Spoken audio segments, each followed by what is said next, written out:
Solid North! Narito na sa EDSA! Biglang nawala nung ikaw ay umupo na. Sino ang aming nakikitang mukha? Si Tambaluslos! Hindi yan ang sinuportahan namin! Oo, at kami ito nangilabot. Kayo ba'y nangilabot? Parang hindi ko naramdaman, kayo ba'y nangilabot? Iparamdam nyo ba, kababayan, kayo ba'y nangilabot? Nako, in a few months, makikita po natin kung ano talagang sinabi ng ating Senadora Amy Marcos. Ready na ba kayo? Kapag humupa ang ingay sa politika, kapag umuwi na kami sa aming pamilya, hindi bilang senador, kundi bilang ate, bilang si Manang Amy ni Bonget. Kaya itong sasabihin sa harap ng taong bayan, sa harap ninyong lahat at sa harap ni Bongbong. Bonget, magtatatlong taon na tayong hindi nagkakausap. 3 taon ko nang sinusubukan muli na ako'y pakinggan. Siguro ngayon ay makakarating ng buo ang gusto kong sabihin. Walang mababawasan, hindi madadagdagan. Bongbong, nag-aalala sa iyo si Manang. Tuwing nakikita kita sa TV, gusto kitang puntahan. Napakalaki ng pinagbago mo. Itsura, pagsasalita, takbo ng pag-isip. Minsan, napapatanong ako sa sarili ko, ikaw pa ba yan? Si Bongbong ba talaga yung nakikita ko? Pero ako, ading ko, ako pa rin ito. Ako pa rin ang ate mo na tumayong ama't ina sa inyo sa ibang bansa. Ang kasama no sa sumubok na sanggain lahat ng sakit para sa iyo. Ang kapatid mo na hindi mo kailangan hingan ng tawad dahil agad ka nang iniintindi at tatanggapin dahil mahal kita. Nasa Bagong Tipan, kay Lucas, Kapitulo 17, versikulo 3 hanggang 4. Kung magkasala ang iyong kapatid, sawayin mo siya. At kung siya'y magsisi, patawarin mo siya.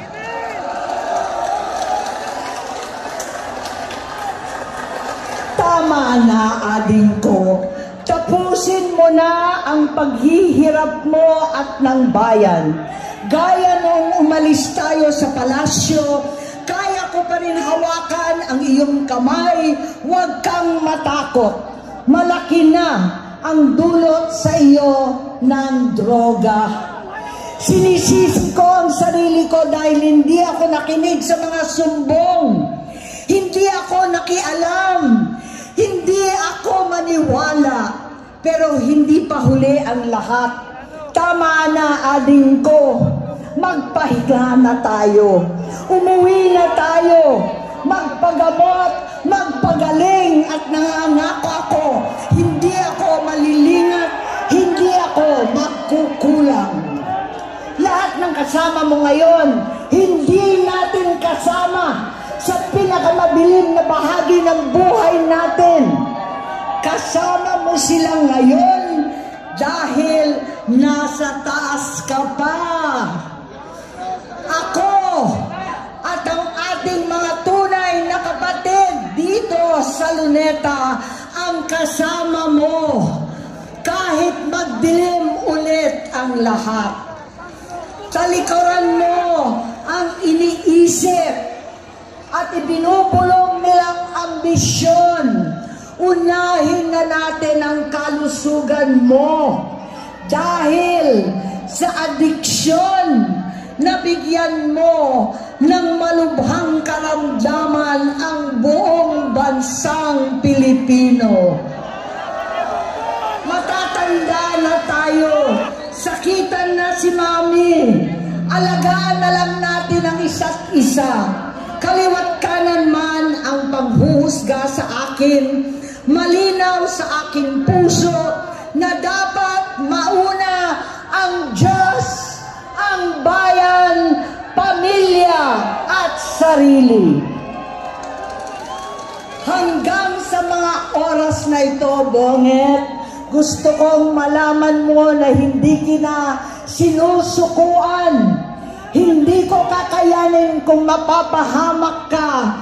Kaya hinihingi ko na tayo'y umuwi na, mamahinga, alang sa iyong kalusugan. Kaya kung mabigo at mawala sa iyo ang posisyon, pero hindi ko kayang mawala ka sa amin. Ayusin mo ang sarili mo. Magpagamot. Alisin ang droga sa iyong sistema. Wala akong ibang gusto kundi gumaling ka, malampasan natin ito muli. Dahil wala akong ibang hinahangad bilang ate, kundi maging masaya ka, maging ligtas sa panganib, malusog, matagumpay sa buhay. Itama ang mali, labanan ang adiksyon, at ako hindi kailanman aalis sa iyong tabi. Susuporta at hindi titigil manalangin kasama ninyo dito sa Luneta at sa buong mundo. Dahil iyon naman ang tungkulin at ibig sabihin ng salitang kapatid. Kapatid, mabuhay kayong magkakapatid. Hindi Ilocano dito, kahit ko kayo mangig! Meron bang mga Ilocano dito? Meron bang mga Ilocano dito? Ako si Atty. Harold Espidio. Totoong Ilocano. Kita nyo naman sa aking balat. At yung mga Ilocano dyan, nakikita ko kayo kahit madilim. Ngumiti nga kayo. Yan! Ang sabi nila, meron daw solid north. Ako na mismo ang nagsasabi sa inyo, ang solid north, narito na sa EDSA!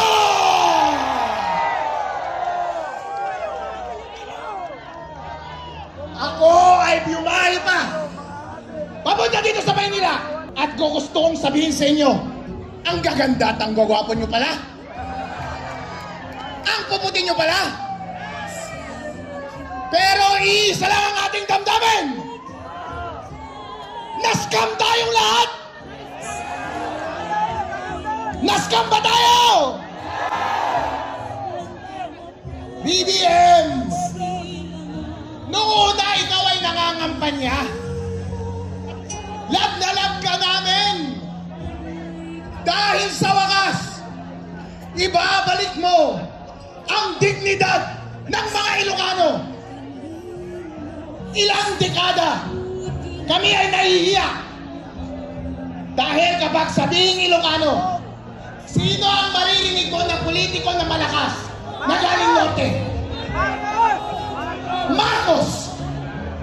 At ilang mahabang panahon, kahihiyan ang aming dinadala. Kaya nung ikaw ay bumalik, binigyan mo kami ng pag-asa. Noon yun, nagbulag-bulagan kami kung ano man ang naging pagkukulang ng iyong pamilya. Hindi namin pinansin dahil inisip namin, siguro hindi niya nagagawin ito. Siguro hindi niya naman gagawin yung ginawa ng tatay niya. Eh medyo magaling magsalita nung una, hindi ba? Napaka-articulate. Kaya lahat ng mga Ilocano sumama sa kanya. Pero hindi natin nakilain. Sabi nga ni Amy kanina, nag-drugs ulit pala! Nako, idol! Kaya pagkatapos mong manalo, hindi ka na namin narinig. yung lakas ng iyong hila, ng lakas ng iyong politika, biglang nawala nung ikaw ay umupo na. Sino ang aming nakikitang mukha? Si Tambaluslos! Hindi yan ang sinuportahan namin!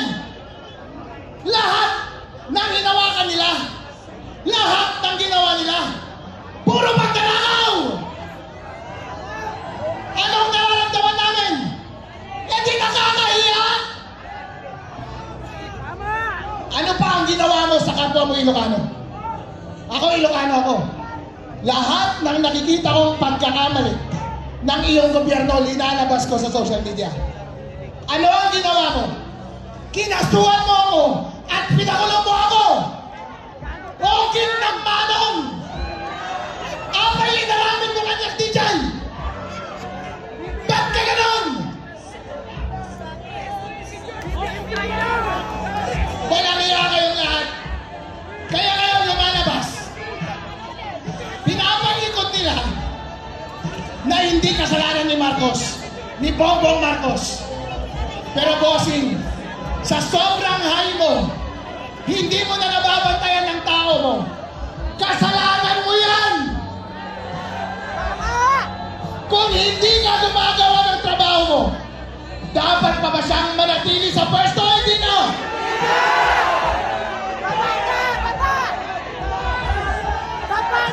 Sa lahat ng mga Pilipinong may dignidad, lahat ng mga pinakamatatapang ay narito na.